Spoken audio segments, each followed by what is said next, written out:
Welcome sa Dries TV. Kung interesado ka sa ganitong news, huwag kalimutang isubscribe ang ating YouTube channel. Maraming salamat! Welcome back again sa ating YouTube channel mga kakimpaw, and sa update natin ito ang pag-uusapan natin ay tungkol sa mga importanteng kaganapan kina Kim and syempre kay Paolo Avellino. Pero bago po ang lahat, maraming salamat sa inyong patuloy na pagsuporta at pagsubaybay sa mga daily update natin. Kaya naman bilang pasasalamat, narito po ang ilang napili kong komento patungkol ito sa naging previous update. Unang komento mula po ito kay Ginang Lolita Maestrado. Sabi niya, sana Ma'am Ders, alagaan din nila ang Kim Pao katulad sa pag-alaga nila sa Katniel noon. Ganon sana ang gawin nila sa Kim Pao. Ngayon may nabasa ako na buwagin ang tambalan ng Kim Pao. Bakit Ma'am Ders? Anong reason? Paki-explain po.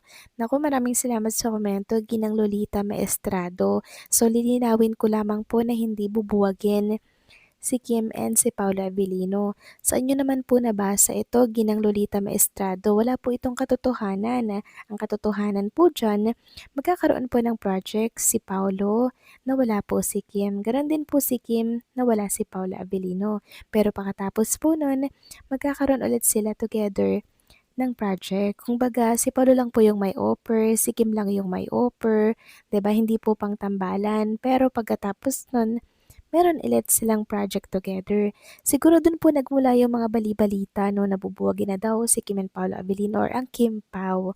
Hindi po yan totoo. Wag po kayong mag-alala, wag po kayong mag-isip, and syempre wag po kayong humanap ng katanungan kung bakit bubuwagin kasi hindi naman po yan totoo. Alam natin kung paano po mag-alaga ng isang love team, ang ABS-CBN. Talagang iniingatan po nila, 'di ba? Katulad po ng Katniel, at naniniwala ako na ganyan din po ang gagawin nila at patuloy na gagawin sa tambalan po ni Kim and Paolo Avellino. Never po nilang in-stack ang tambalang Kim Pao. Taon-taon may project sila mga kakimpaw, kaya wag po kayong malulungkot sa mga balitang nababasa ninyo na bubuwagin na daw ang tambalang Kimpaw. Okay? Kasi gawa lamang po yan ng mga bashers para panghinaan po kayo at mawalan kayo syempre ng pag-asa. Okay?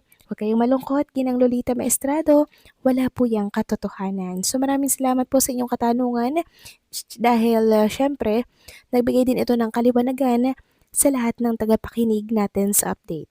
Next comment naman mula po kay Ginang Norma Dayag. Sabi niya, yes, there is TB, love begets love, respect begets respect.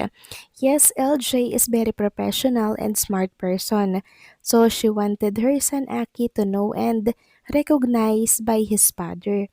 Unlike Paolo Contis, according to hearsays, her never gives support to his daughter to Aki because he has other family to support. It's good LJ is working so with her husband Philip Evangelista. LJ and Kim are in good terms yet friends to each other.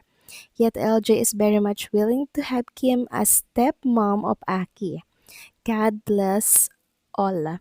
So yes, agree po ako sa inyong naging komento, Ginang Norma Dayag. Sobrang professional talaga and smart person itong si LJ Reyes.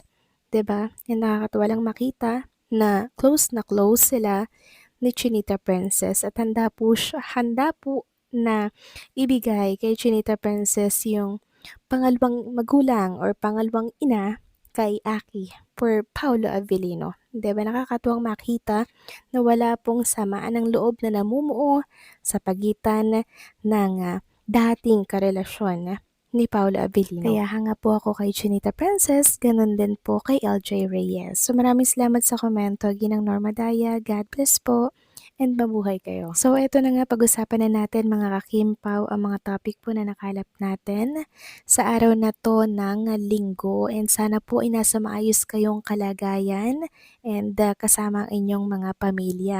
So unahin natin pag-usapan ang tungkol nga dito sa post ni M. Canada na isang Kimpaw fan. Sabi niya, I'm a solid Kimpaw fan. I really hope they get another project with a great director and the compelling story. to bring another amazing film or series to life since they clearly enjoy working together. Why separate them? Just my 2 cents kasi nga po, Kim Pao forever ako. So siguro yun nga po yung sabi ko, dahil may offer si Paulo na hindi kailangan si Kim na hindi kailangan si Paulo. Pero pagkatapos po niyan, magkakaroon naman ulit sila ng project together. Hindi po sila paghihiwalayin, okay? Sabi naman po ni Jean MB sabi niya, maybe a polarizing opinion on KP. I prepare them to do other project prep non-romance.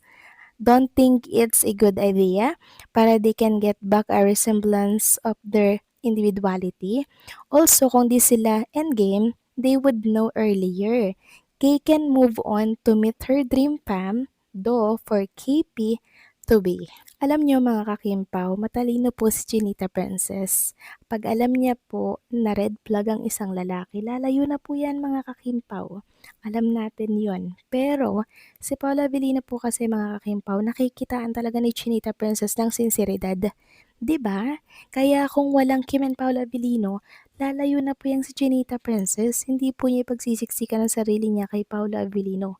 Matalino si Kim Chu at kaya niya pong i-give up kahit ilang taon silang nagsama kung talagang red flag na ang isang lalaki mga kakimpaw. Kaya wag po tayong mag-iisip na si Paula Avellino red flag kay Chinita Princess, si Paula Avellino hindi nakakabuti kay Kim Cho kasi mismong si Kim Cho ang lalayo kung hindi po talaga nakakabuti ang isang lalaki. Okay? Samantalang ito naman po ang ating sentro ng update. Tungkol po ito sa naging caption natin na pwersahang pinapalayo po si Kim Cho dito kay Paolo Avellino dahil si Paolo daw po parang money maker ang ginagawa kay Chinita Princess. Sabi dito ni Ruby, yan ang sinasabi ko, walang respeto si Paolo kay Kim. Siguro sa una yes, kaya lang may ugali si Paolo na bastos. Buti na lang talaga si Kimi super bait. Wait ko lang na bumitaw na si Kimi dyan. Tingin ni Paolo kay Kimi money maker niya at fan service. So binura yung nireplyan niya pong post. Hindi ko alam kung anong nilalaman ng post na to. Pero ano po ang karapatan niyang sabihan si Kim Cho na bumitaw kay Paolo Avellino? Unang-una, si Kim Cho po alam niya po mga kakimpaw pag red flag ng isang lalaki. Kaya sabi nga po ng isang fan, para ipagtanggol si Paolo Avellino, sabi dito ni Mai, moneymaker, excuse me, pa-work his way up in the industry. It's pure hard work and talent. Never na bakante yan with movies and series. He also has his own business so he can thrive with or without showbiz. Can't you just accept the fact that Kim and Pao are happy together? Yes! Hindi ba nila matanggap na si Kim and Paolo Avellino ay masaya? Patuloy po nilang sinisiraan si Kim and Paolo Avellino. Wala na talaga silang makitang ibang artista kundi si Kim and Paolo Avellino na lamang. At isa pa, si Kim Cho lang po ang may desisyon mga kakimpaw. Hindi natin siya pwedeng diktahan katulad ng ginagawa ng isang netizen na to. So kayo ba anong say nyo dito? Please comment down below and syempre don't forget to like, share, comment, and subscribe.